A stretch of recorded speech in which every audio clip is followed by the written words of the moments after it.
So Professor Yasdong Panas, the director of ANRS, Professor François Barré-Sinessy, Professor Defrissy, ladies and gentlemen, very good morning. It's a great pleasure for me today to be invited to present the experiences in Cambodia in terms of international collaboration. I would like to move to the next slide, which is the outline of my presentation. Before I share with you the experience from Cambodia in terms of international collaboration, I also would like to take this opportunity to thank the organizer for inviting me to share the experience. I understand that there are many other countries in the room who may also have extensive experience in international collaboration. So this presentation that I focus on is to share what and my colleague encounter in Cambodia in terms of international collaboration. And I'm sure that you will have many more to share as well. I also would like to take this opportunity to present some background information before I share the experience from Cambodia, including the global trend in international research collaboration over the last 30 years, 40 years. And I will give some very brief information on health research collaboration in Cambodia before I share with you the challenges we encounter in Cambodia. I also propose how to overcome those challenges. So first, let me start with the global trend in international research collaboration over the last 40 years.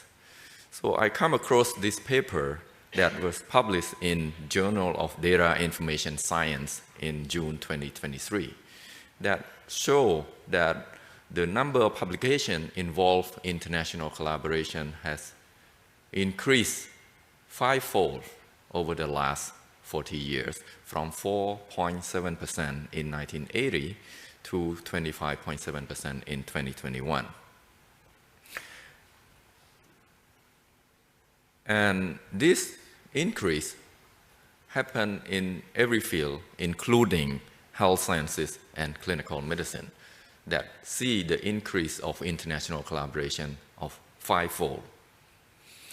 It's also interesting to see how is the pattern of the collaboration that occur by country income group category. And this exercise is based on the definition of World Bank definition that categorize country in the world into 4 different groups.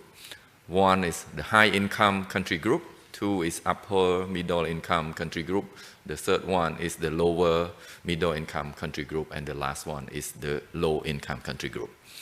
What is interesting from this pattern is that out of the about 6 million publications around the world in the year 20 and 21, we have less than 0.5% of the publication coming out of the low-income country.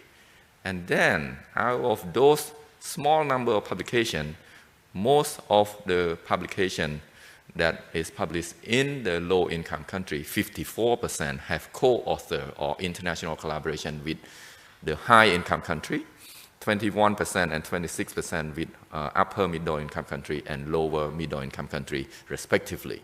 We see the reverse percentage when we look at the publication that is published in the high income country. Only 0.6% include international collaboration with low income country. I would like to finish my global trend presentation here and would like to introduce the overview of health-related research collaboration in Cambodia over the last 60 years. One of my students did quickly look at the total number of publications in health-related publication, peer-reviewed publication in Cambodia from 1960. all the way to 2018. And we see over the last 20 years, we see a dramatic increase of number of publications that involve international collaboration. I would say that all, if not all, more than 95% of the publication involve international collaborator in this publication. And if we can put this into 3 different phases, is the phase where we have less than 50 publications per year before 1990. And the second phase that happened is when we reach about 100 publications per year in year 2000, because in Cambodia we did have very few people trained in research methodology in public health before year 2000. And only in year 2000 onward that we have people return from abroad studying research methodology, bring in public health and research. So that's when the international collaboration really kickstart. And also another third arrow here highlight the importance of introduction of training, local training of research methodology and public health in the country start around 2007, 2008. And only after then that we see a big jump of international collaboration all the way from 100 to 500, five-fold increase. And if we look at the area of health research project in Cambodia, and this data taking from the National Ethics Committee record from 2012, but I believe that up until today, it's still true. The proportion is remain like this. So most of the research project conducted in Cambodia is focusing on infectious diseases, followed by, that's 80%, and followed by health system research and non-communicable diseases. So now, without further ado, I would like to share with you some challenges in international collaboration by implementing all of those research projects in Cambodia. I categorize them into 6 categories here. Let me elaborate one by one. First is the funding and the resource allocation is one of the major challenge, which is the lack of local funding, infrastructure, and human resources.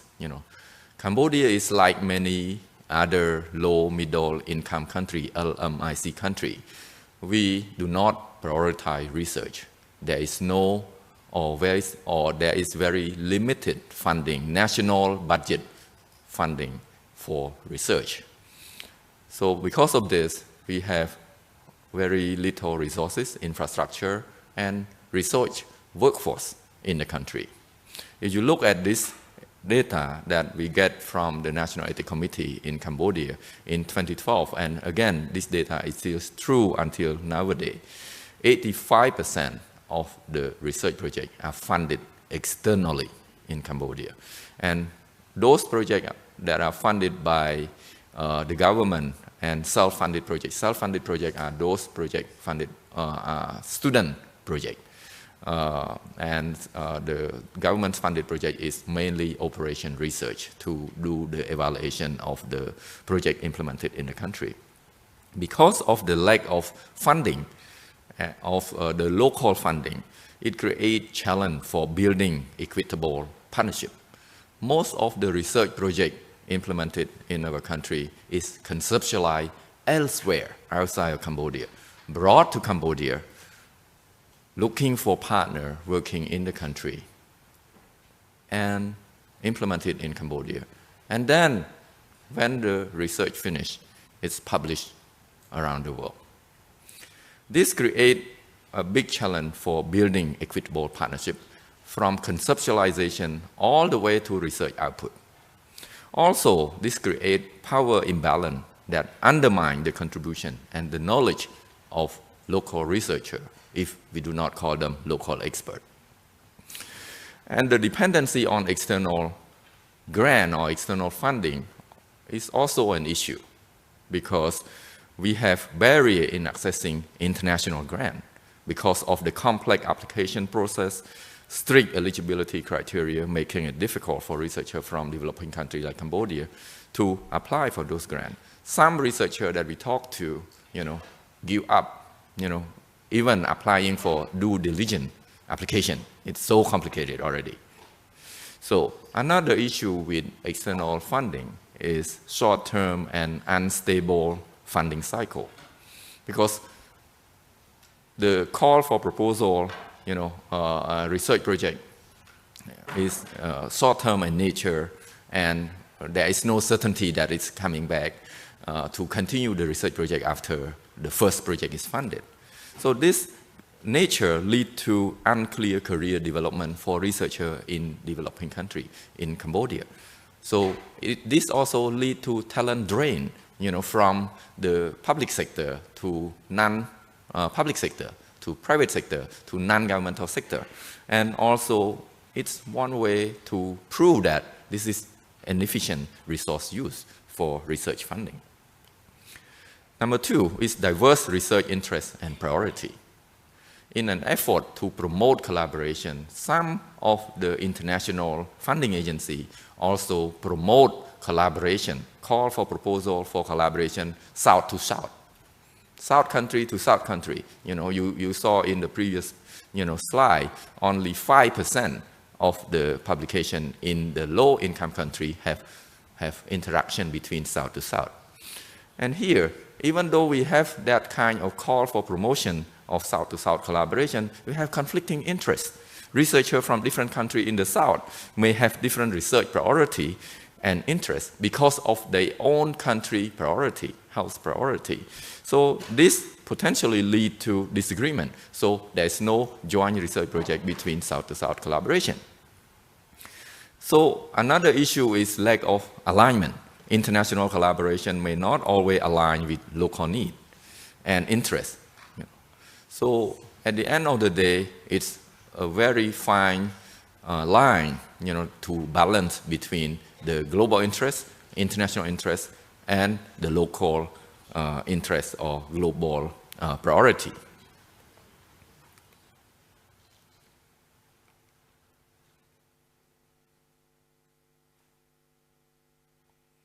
Sorry, it doesn't want to move.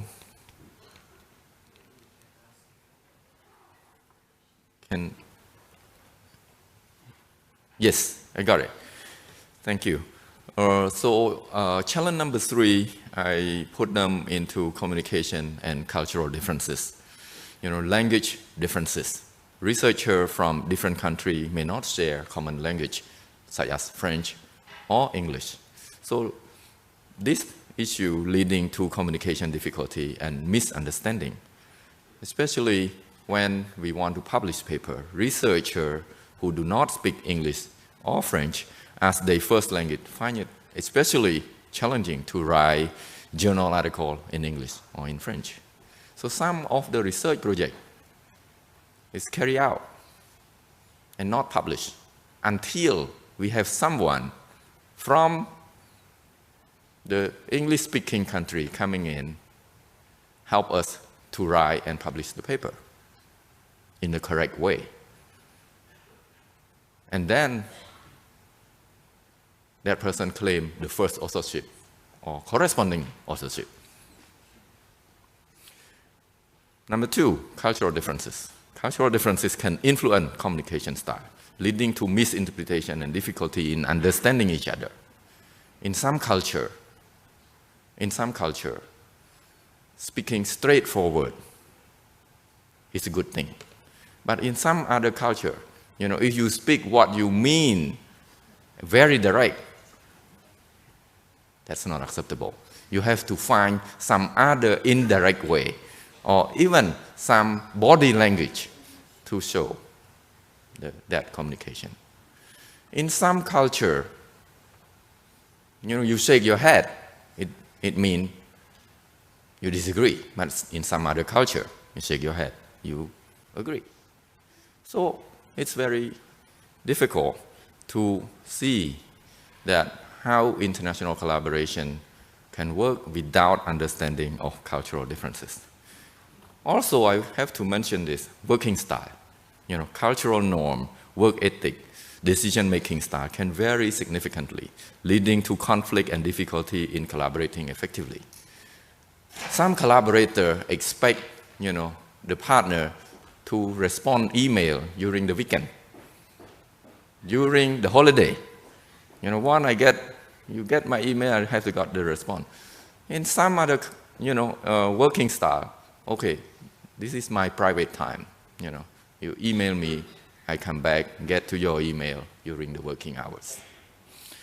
So all of this is the challenges of communication and cultural differences that we encounter in international collaboration. Challenge number 4, I put them into mutual trust and respect. And I would like to highlight 2 important points here. One of them is parachute research. Especially it's connected to my challenge number 1 in a country where we have limited resources of funding for research. Especially in Cambodia in the late 20th century and the early 21st century. The research project was conceptualized elsewhere, outside of Cambodia. Bring in to Cambodia, collect the data, and if it's not that bad, all the data collected was brought outside again and then published sometime without the knowledge of the collaborator in the country. That's called parachute research. That's inadequate recognition or involvement of local researchers in conceptualization, analysis, and publication of the collaborative research project is a major issue.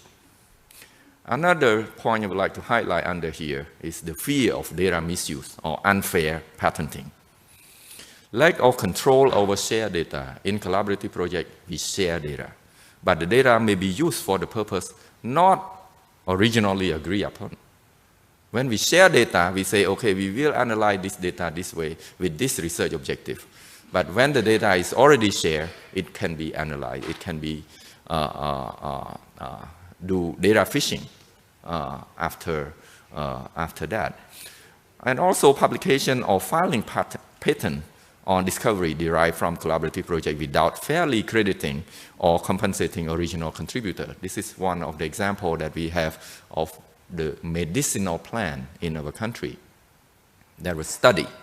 And there is now a fear that, patenting is on the way and we are missing all the information regarding to the medicinal plant that we work in Cambodia. So these 2 important points can destroy the mutual trust and respect very easily. The 5th point I would like to raise is the ethical and regulatory differences. And ethical challenges is the major issue. Different rule, regulation, and cultural norm may challenge the 3 principles of research, namely respect for person, beneficent, and justice. And one of the examples here that I put here is the HIV prevention trial, the pre-exposure prophylaxis of tenofovir trial that was closed down in Cambodia in 2004 because of the ethical challenges that we encounter. The community of, back then we call entertainment worker or commercial sex worker, that was also working together with the representative of the community group that brought the issue of consent and compensation for those study participants who have to join the study to get a lifetime health insurance before they brought this issue up all the way to the Prime Minister of Cambodia, and the study was closed down. Point number 2 is the use of human biological sample.